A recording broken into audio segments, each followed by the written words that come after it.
Japanese Prime Minister Sanae Takaichi's landslide victory at Sunday's election has seen its stock market hit an all-time high. The win gives Takaichi a strong mandate to push a promised tax cuts and a $134 billion stimulus package. But the country has one of the biggest debt burdens among wealthy nations, and financial markets have been volatile because they're worried about how Japan is going to fund the increased spending.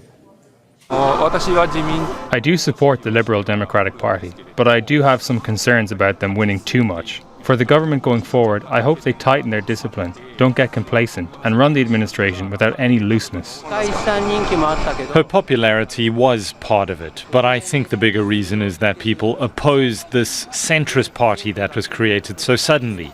It looked like a party made just for the election. Especially now with social media, young people are the main driving force. Seijiro Takeshita is the Dean at the University of Shizuoka's Graduate School of Management, Informatics and Innovation. He says Takaichi is using debt to fund expansion rather than relying on previous austerity measures.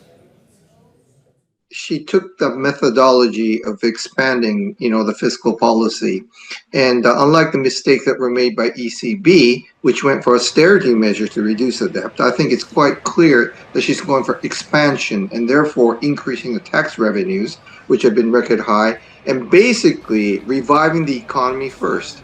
Because as you noted, yes, we do have 260% debt to GDP, but people tend to forget that if you look at the net debt, we have substantial amount of asset as well. If you think of that, our debt to GDP on a net basis will be only about 100 to 130%.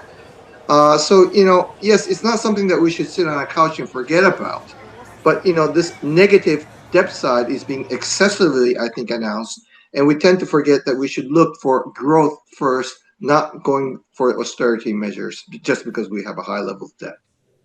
Don't miss out and get the full picture. Subscribe to Al Jazeera for reliable news and expert insights. Like, share, stay ahead.